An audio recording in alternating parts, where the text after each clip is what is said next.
running from the bad guy. I'ma stare him in the eye like, what's up?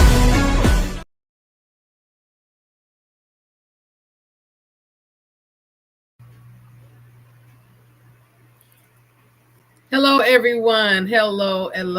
I hope you can hear me well. Welcome to another episode of Insights of a Survivor. I'm sorry about the difficulties. It's a storm out here, so my computer's just doing what it wants to do, but you know how we do. We still show up authentically raw and who we are. Imperfections are a part of life, so there we go. So this episode contains discussions. You know, I do my trigger warning. So this episode contains discussions of suicide attempts, self-harm, complex trauma, childhood abuse, spiritual abuse, mental health struggles, and other sensitive topics. Viewer discretion is strongly advised. If you or someone else you know is in a crisis or needs immediate support, please pause, reach out to trained professionals, step away, do what you have to do, because at the end of the day, we're not trained professionals and we're here for guidance, support, and love. But when it comes to certain things, we have to step back and say, take care of you, okay? Thank you again. Welcome again, one more time, to Insights of a Survivor. I'm your host, PJ, and this is a space I created because I know firsthand what it feels like to endure trauma. You guys are going to hear that thunder rumbling tonight. It's a really big storm. I know what it's like to feel, to endure trauma, to fight through pain and struggle and silence while the world moves around you. I know what it feels like to feel invisible, unheard, and unbroken. And I also know what it feels like to rise from all of that and reclaim your life. This show is for anyone who has ever felt that their story didn't matter, that their pain was too heavy to share, or that healing was something meant for someone else. It's for those of us who have had to survive in environments where speaking up felt dangerous, where our voices were silenced, and where we were expected to carry burdens alone. This space is for anyone who has ever wrestled with mental health struggles, emotional abuse, addiction, self-doubt, or trauma, and for anyone ready to take the next step towards healing, understanding, and reclaiming their power. I started this show because I have walked through some of the darkest chapters of my life, and a person can be thrown at, that life can throw at you. And I know that isolation, I know that confusion, I know that shame, the fear that comes with trauma and mental health struggles. I know what it's like to feel stuck as I go through the world and being expected to just push through and get over it or hide your pain so that you don't disrupt someone else's life. But I also know that when we break the silence, when we name our pain, when we reach for help, transformation is possible. I know because I have lived it and I continue to live it. This show is about more than just survival. It's about resilience. It's about reclaiming your identity. It's about your life. It's about finding your voice. It's about showing up for yourself, even when the world tells you that you don't matter. And it's about a community where healing and growth and authenticity is possible for everyone. You don't have to go through this alone. Every story we share here, including mine, is meant to remind you that your experiences do not define your future and that your pain does not dictate your power. We all carry scars, some visible, some hidden. Trauma and mental health struggles can shape us. It can't help us. It shapes us and affects our relationships and world.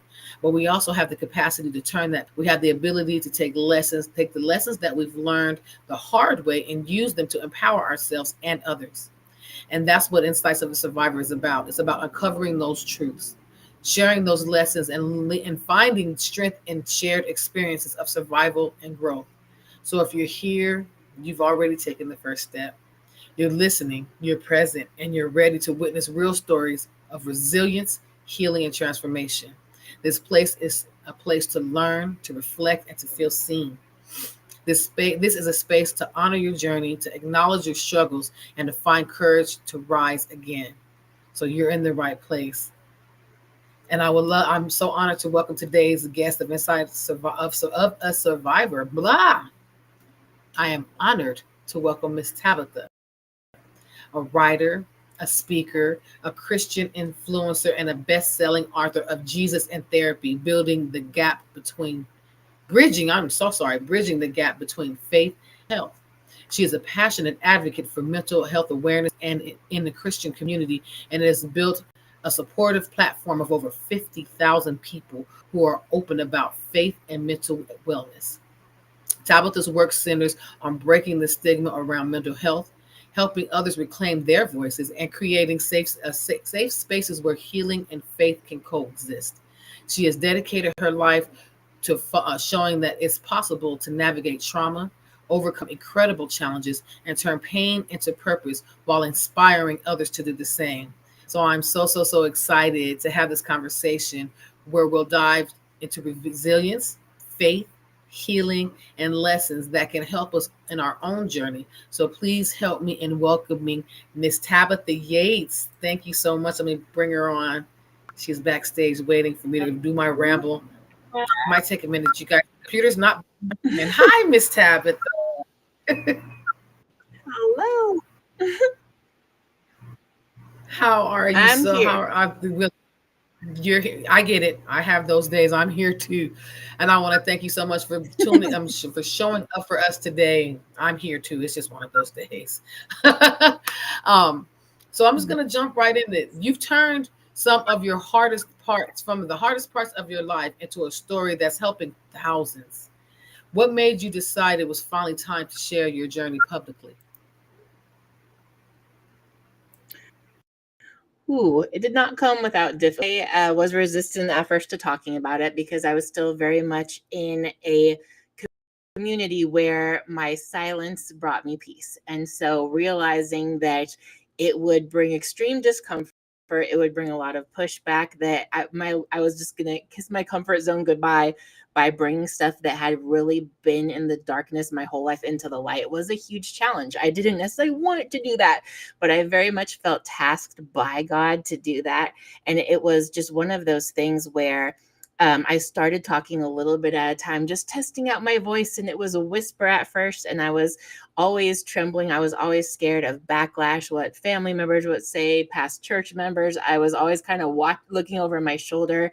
And it took God really shaking me up to be willing to share all of it. And I knew that whatever backlash I faced or whatever pushback, it didn't compare to how much good my story could do if I brought it out into the light. And so really after one of the most intensive phases of healing in my life, when I did like 7 years of EMDR therapy, I really felt God just breaking me out of my shell. And it's time to come out. It's time to stop hiding. It's time to bring all of this into the light.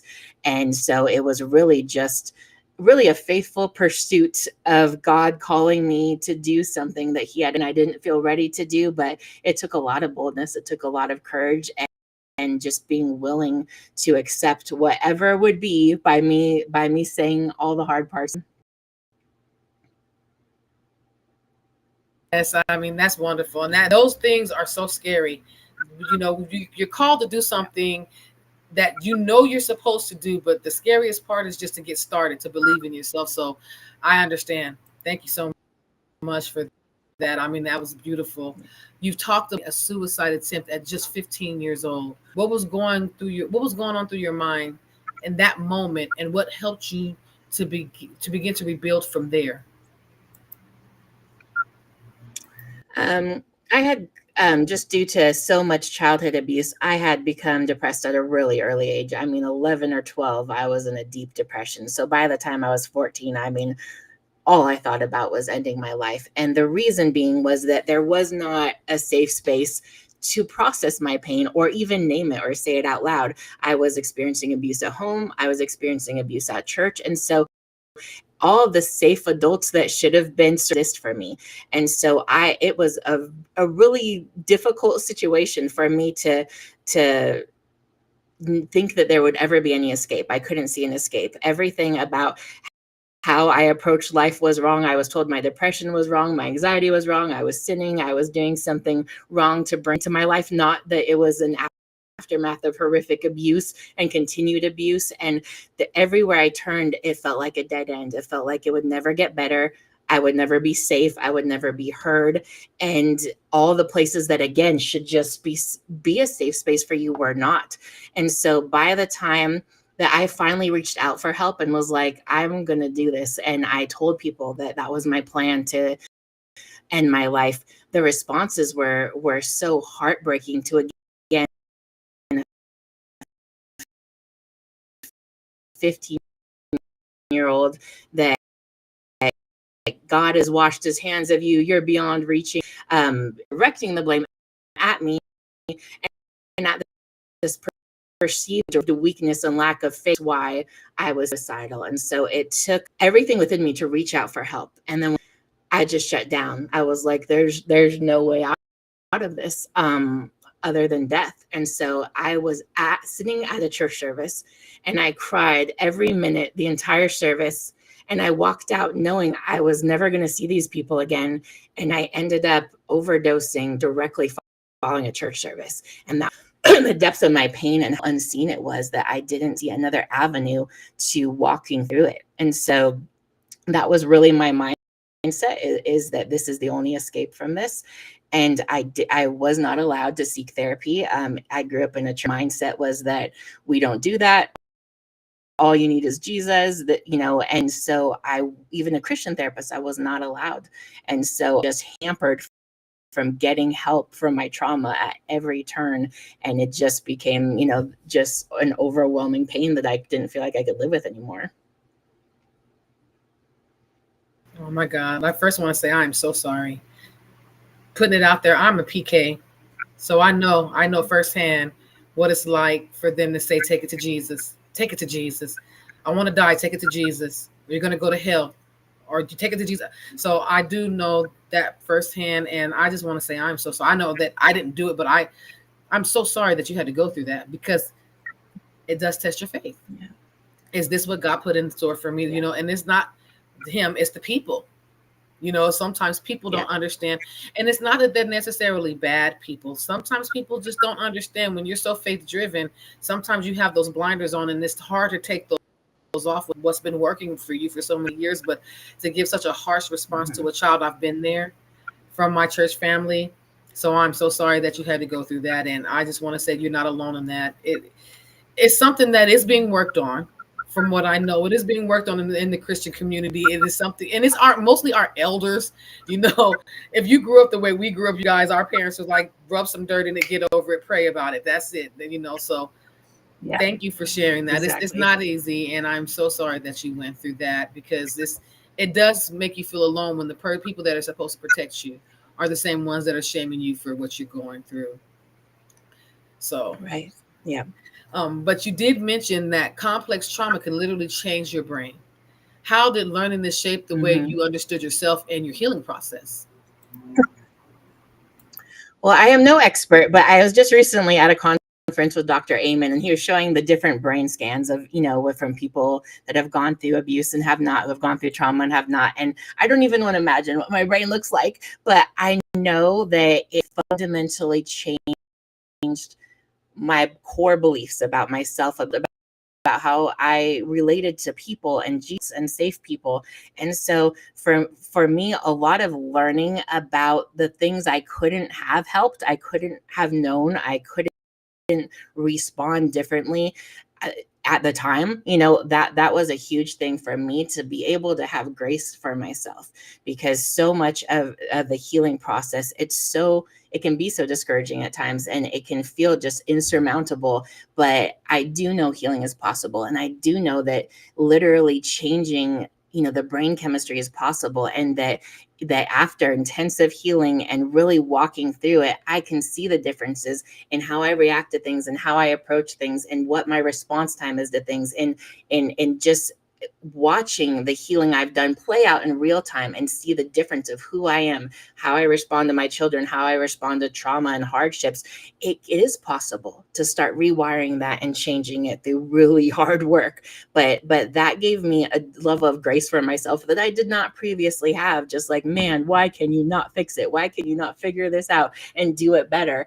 And realizing that going through abuse literally as an infant from my first breath, like that changed things that I couldn't have done anything about and at that time. And so it just made me approach myself a little softer and a little more gentle. Love that. I mean, because the biggest part of healing is self-love, self-care, and having self-compassion. So I love that you point out that was one of the things that you had to, and it's like you used to say this, it's not easy. It is not easy. That's one of the hardest things to do is to have self-compassion and self-grace and have grace for yourself. So I love that you brought that up because a lot of us struggle with that. I have struggled with that. So um, when you about what happened to you, it wasn't always met with support, like you stated. How did you find the courage to keep telling your truth anyway, even though, like you said, you were extremely discouraged to do so? Um, I honestly say that for me, it was kind of a costly act of obedience. I felt sure beyond a shadow of a doubt that God opened every door and told me what to say and what to do and what to write in my book. And when people pushed against something that I knew came straight from Jesus, I would spend the weekend alone in a cabin just praying and worshiping and being so mindful about what I was writing. And I knew that it was from God. So when it was easy for me to separate the people who didn't support it, that you're literally wanting me to go against the calling that's been placed on my life. You're wanting me to go against the words that God has put on my heart to say, and I will not rest until they're said. I know that this is my legacy. These are the words I need to say. And so it broke my heart, but there came I accepted that if I had to lose everyone from my past to tell this story and to help people, that I would do that. And that's honestly pretty close to what it came down to in some of the situations. But that was my heart, is that my desire to help people, my desire to use my healing to encourage people who are stuck and people that have gone through the depths of trauma that I've gone through and think there's no way out of this. There's no way I can live a productive life. There's no way I can ever, feel any better. Like, I wanted to show people that healing was possible, even when you've gone through that much rough stuff. And so to me, it was the risk versus the reward. And I had to follow God, and I had to do what I know, the path that had been carved out for me. And so the pushback was painful from some of the sources it came from, but to me, it couldn't outweigh the message that I had and the value that I know that it held. That mattered more at the end of the day. Awesome. And honestly, truthfully, whenever you are on a new path, unfortunately, you're going to people that weren't meant to be in that life. That's just a part of life, period. So I'm glad that you pointed that out. And if you do lose people, I mean, it hurts, but just know that your purpose, you're going to have to say goodbye. Release them with love. That's my thing. Release with love. Yep. So you stated, like, healing can be messy, like you said, dropping people off. It's not always nice. Healing can often be messy and painful before it feels freeing. What did the early stage of healing look like for you, and what surprised you most about your healing process? Hmm. I think how non-linear it is, you feel like you must have gone backwards or you must have done something wrong, because you will have hammered on this one trigger for like 5 years and be like, I got it, I'm good. And then something brings it up again. You're like, oh my goodness, like I swear I have worked on nothing but this. And so it's frustrating because it almost wasted sometimes, because it's just you're pouring in so hard. And sometimes the payout in the beginning, many people approach me and they're like, it actually feels worse. I mean, like it does. Like it does, because what you're doing is intentionally going in and digging the stuff up that, of course, it's more comfortable to keep it buried and avoid it. Like, we'd all prefer to do that.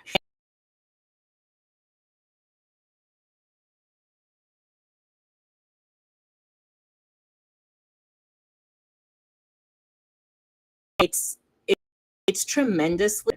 And so I really think that, can you still hear me? Yes, I can hear you. You break up a little bit, but you come back every time, so I can still hear you. Okay. Oh, my microphone's like I stopped working. I was like, oh, wait a minute. Okay. yeah, that was really the the hardest part is knowing that it's gonna be highs and lows, that there's going to Yes. be an ebb and flow of the process. And just like, like an onion, you're going to continually have layers that you have to keep back.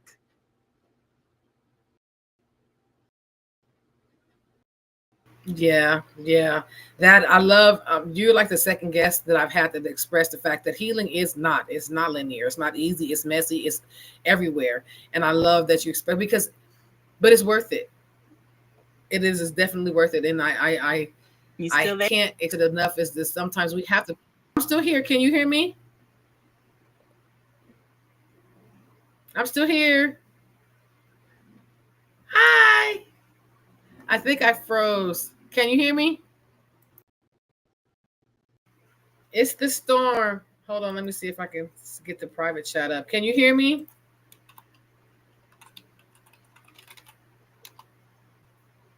Let me see. Can you hear me? Let me reset this. Cancel. Are we there? Can you hear me? I'm here. Can you hear me? I hear you.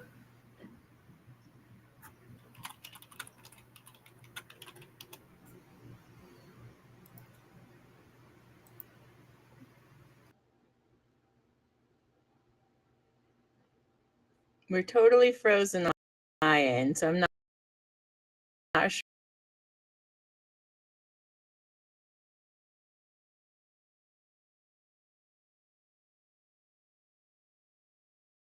Stop.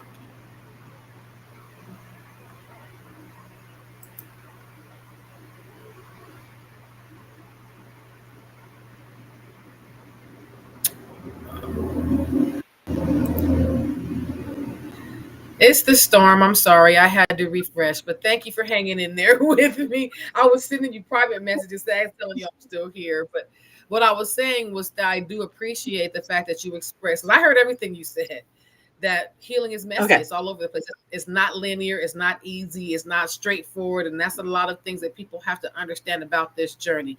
You're going to have to peel those layers back. You're going to have to Yeah. you're going to have to deal with those triggers that you thought that you were over. You're going to have to get through that. So I really love that you expressed that, because that is something that a lot of people who start their healing journey, they don't understand. They feel like, okay, Yeah. I'm going to start today and by next week I'm going to be healed. No, baby, it's going to take some years. Like you said 5 years I Yeah. have been dealing with this trigger, and oh my God. And Mhm. setbacks are a Yeah. part of healing. So I love that. Thank you so much for expressing that. And again, I'm sorry Yes. for it's the storm. So we're going to get through it. No worries. Um, you shared openly about struggling with your self-worth and your identity. How did you begin to separate who you truly are from what you went through? Oh my goodness. I'm excited to hear this one. Um, I think at first I had to take a lot of years to learn everything I was not. Because when you've grown up in it, there are so many labels that are placed on you and so many things. And I think it's extra damaging when it's done in the name of God. So it's like, God thinks this about you, God feels this way about you. And that just gets so deeply rooted in a child's heart. And it just becomes that is your central belief system. And it's very hard to change that. And so for me, it took a lot of letting everything burn to the ground. Everything I thought I knew, everything I thought I was, everything I'd been told I was, everything I'd been told God was. I just had to get to the place where like all of this is false and I have to start back from scratch. So that's really kind of depressing when you're an adult and you're like, I know nothing about anything and I'm going to have to go back to ground zero and start all over and rebuild on truth and rebuild on an identity that is rooted in truth, who God says I am, who I know I am, what I know to be true about myself, what I know to be true about the around me. And you have to rebuild a foundation and a safety net that you didn't have growing up. And so of me finally becoming secure in who I was dismantling everything that I was not, everything I'd always been told. And so it was a very long process that's I feel like I'm still doing something, but I've been able to have a lot more love for myself because I feel like my whole childhood was rooted in just disdain for myself. I felt so just inherently unloved and unworthy, and so that everything was built off of that belief. I shouldn't be here, I don't deserve anything good. And so realizing that God wanted me to have a whole life, he wanted me to have joy, that I deserved to have a life like that. That's the only thing that finally propelled me into healing. When I'm unworthy, I don't deserve to feel any better about this, I'm just going to ruminate in this forever. It pushed me past that and was like, no, you do deserve to have that fullness of life, and your kids deserve a whole parent. And so things, one, becoming a parent, and then two, just developing some compassion for myself and love for myself, that became where I was able to build back a true identity. I love it. And I also love that you basically said to get rid of everything everyone's ever said to you. Even if they said God said it that way, they don't know what God feels about you. They have their own path, their own journey, their own healing. They need to walk their own. So I love that. Because I used to hate when people walk, God told me to tell you that. God didn't tell you to tell me anything. So I love that. Well, and he may have, but if it's something negative, I love that. I love that you pointed that out, because people have been known to use God as a way to manipulate and abuse. So I do, speaking on that. But okay, so what has writing your book, Jesus and Therapy, taught you about vulnerability, storytelling, and the power of sharing your truth? Sorry, cut out for a minute. Can you repeat that one? Okay, sorry. What has writing your book, Jesus and Therapy, taught you about vulnerability, storytelling, and the power of sharing your truth?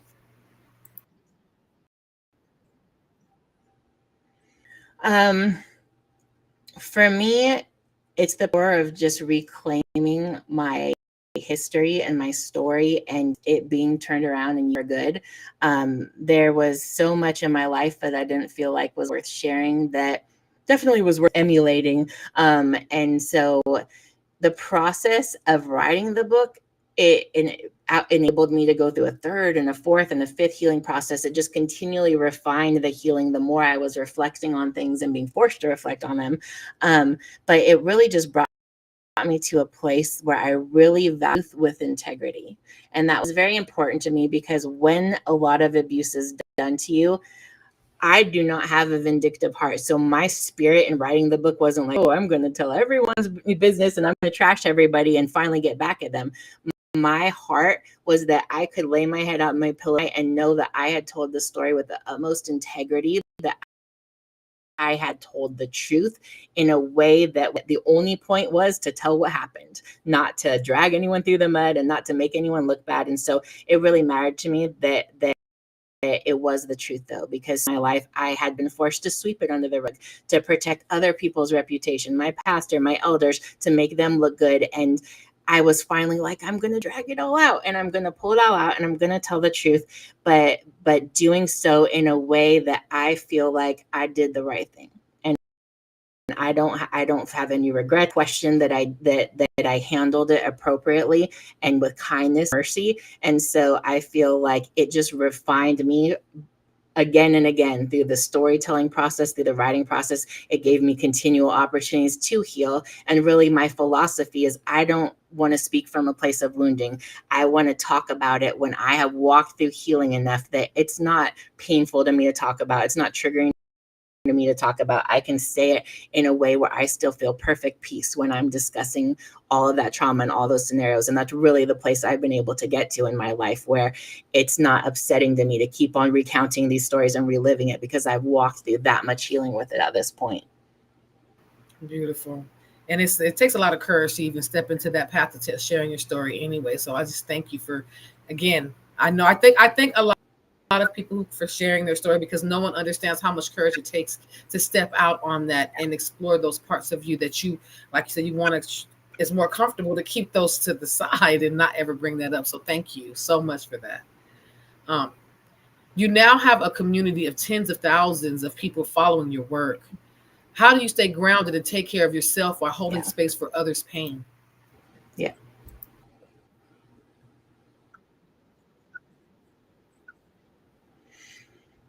My faith and going to counseling are the two biggest parts of that. I'm very mindful that I'm not a professional, and I have to tell everyone that all the time. Encourage people to make sure they have a local support network, that they have a counselor, they have people trusted that they can talk to. I feel like when you've really gone, people feel like they can entrust their pain to you. And if they know that you don't get it, they're like, I'm not going to tell you, and there's this resistance, like, you don't know, you haven't been doing anything hard. And so I feel like, I don't know what it is in us that's just like, yeah, okay. And we dismiss people that maybe haven't gone through as dark of a time as we've gone through. And I did that all the time when I was in, the worst parts of my trauma. I was like, yeah, what's the hardest thing that happened to you? And I had a really hard time receiving from people that they didn't live a life like mine. So because I've been so open about, look at like all these terrible things that have happened to me, yes, people feel like I can hold space for their pain because they feel like I get it. And I think particularly in the Christian community, we feel like we have to rush people through that. We're uncomfortable with pain and not feeling like we have an answer for it. And so I feel like particularly in that community, we have a really hard time just letting it stand and just holding the space for them to share and being a safe place for that. So I think I'm like a little bit Emily sometimes in the church where people like, you're not going to fix it. You're not going to throw a Bible verse at me. Like, I will pray for you, but I have a sincerity in being able to just hear and just empathize with you and cry with you. And that's something that some people are really uncomfortable doing and don't have the gift of doing that. So I think that I make sure that I am connected to a counselor, that I have things that fill my cup. And I have had to learn how to be very mindful of that, of what are the things that just absolutely replenish my spirit and breathe life into me so I can gear up and go back and do this again. And really, I view my whole mission as I'm going to keep on going back to hell and taking buckets of water. And I have to be so connected and rooted in the source of my strength to be able to do that. And then I also really practice a weekly Sabbath, one day a week where I unplug from all of it, and people don't have access to me, and you can't other than my kids with everyone but Jesus and my children. And I need that. And I've realized how life-giving that is to me as well.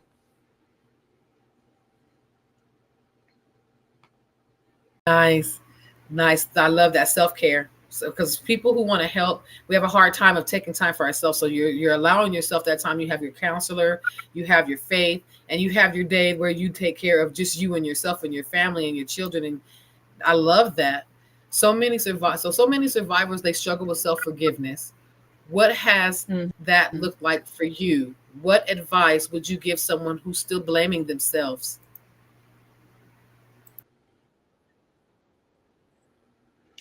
I mean, it's really cliche, but I do always like to say you didn't know. Like I can only move forward with the growth. And that's very much my philosophy now as a parent. Like, I don't want to be anything like the way I was raised. And all I can do is every time I realize I messed up is go back and apologize and reset and try again. And so I live my life with a deep humility that I'm going to get it wrong, and I'm going to do everything in my power to make it right when I realize I've done it wrong. And I was just discussing this with someone. I think I wonder if shame kind of presents itself differently when you're a child in abuse versus did something, like put yourself in that situation in some way when you're a kid, truly not have possibly done anything different. So I think it's strange to even that it's self-forgiveness, but I realize that you really end up blaming yourself for existing, just core thing that becomes you just feel guilty for being there. Clearly they were not ready for me, parent me, and did not know, and I just should not have come right now. And so, but you can't, you can go back, but I think we carry that shame just literally for being there. Like, you're not supposed to, and no one knows how to handle me. So I guess, I just shouldn't exist. And so I feel like that was the core, I think, messaging that I got growing up, is that I shouldn't be here. I'm just inherently unlovable. I'm hard to love. And that messaging, I had to undo for the rest of my life. But I think I just tell people, so much of healing has to be rooted in grace, because you can only grow so much. You'll grow at the pace that you grow, and you're going to, as every time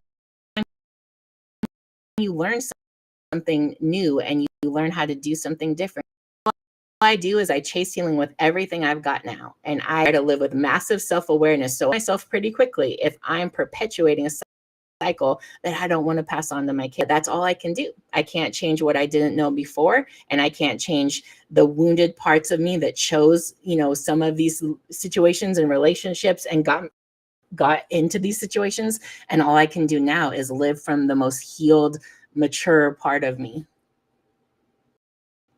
That's a beautiful, beautiful way to explain acceptance, because that's one of the biggest part of healing too, is acceptance, accepting the things that we couldn't change, the thing, like you said, you don't know what you don't know.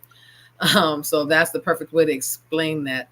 So if someone is listening right now, silence or shame about their past, what's the first small step you'd encourage them to take toward their healing?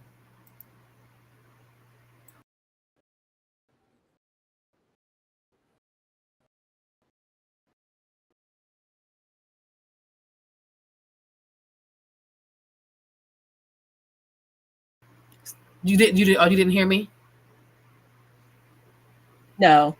Oh, okay, I'm sorry. I said, if someone listening right now is stuck in silence or shame about their past, what's the first small step you'd encourage them to take toward their healing?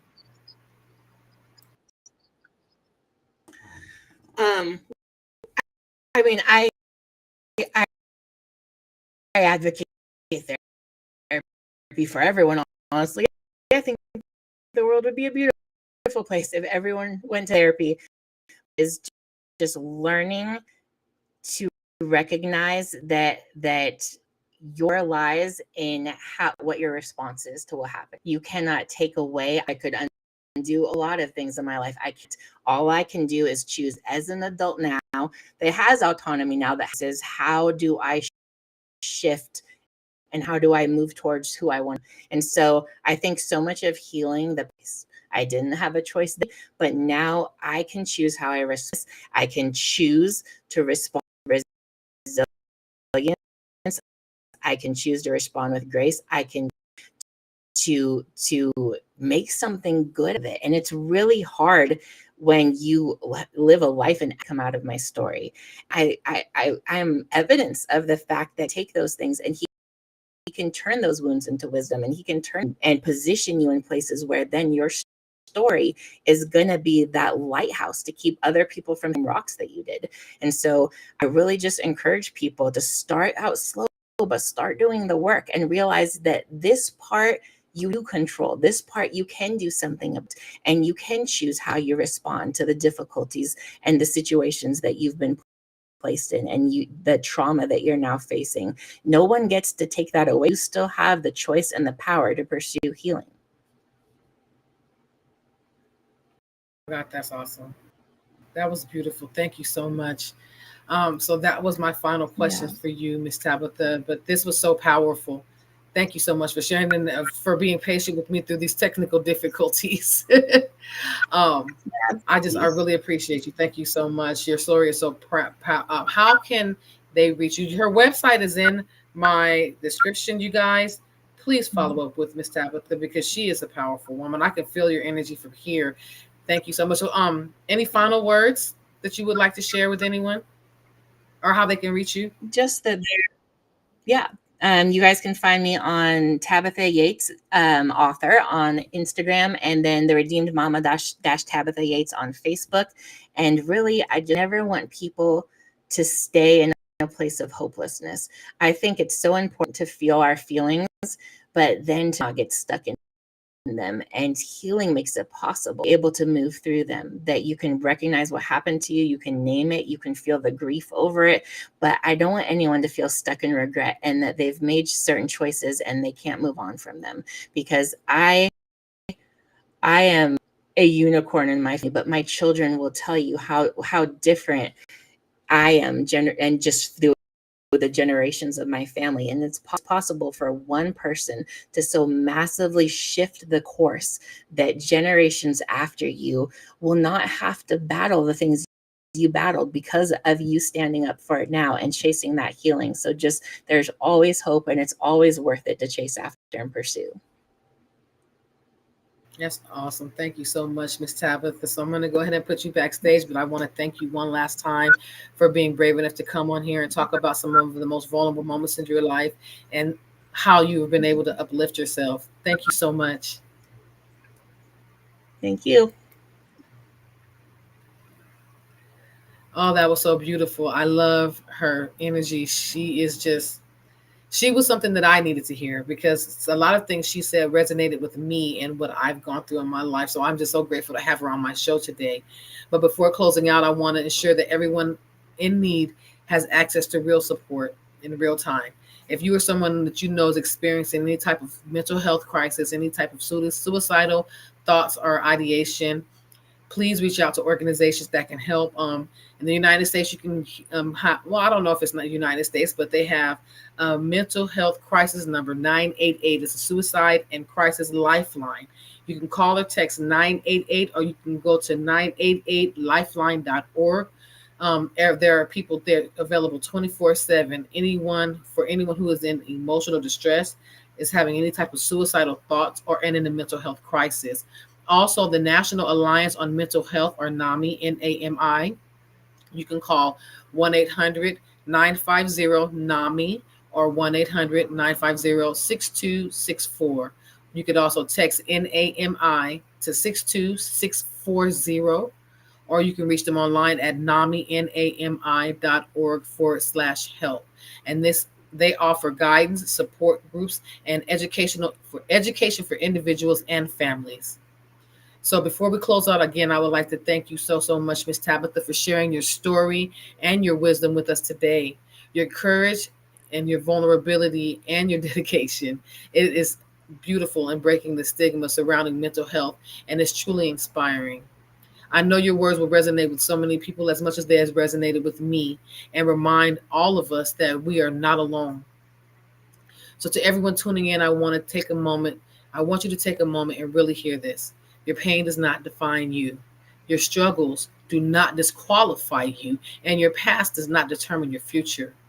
Every battle you fought, every scar you carry, every tear that you have shed has built a strength inside of you that no one can take away from you. As stated tonight, healing isn't a straight path. It's not always easy, but every small step you take is a step towards honoring yourself. Set boundaries and reclaim your voice. That's a victory. You are worthy of care. You are deserving of love, and your life matters. Not just your life, but the people who are waiting for you to rise and share your light. So remember, the very thing that once tried to break you can become the source of your power. If this episode has inspired you or moved you, please like, share, subscribe, engage, leave a comment so you don't miss out on any of the newest healing stories from survivors who are reclaiming their lives. Every click, every share, and every subscription helps grow this community and ensures others in need can find a safe space, this space, and other spaces like mine. And for those of you who have a heart to go further, I invite you to sponsor or donate to help keep this movement alive. Your support directly fuels the work that I do. Not only this podcast, but my virtual summits, which are free to the public, free webinars on domestic violence, mental health, and other programs that helps with the public. My magazine, which is launching in December, Brazilian AF, and in 2026, my Costa Rican retreat.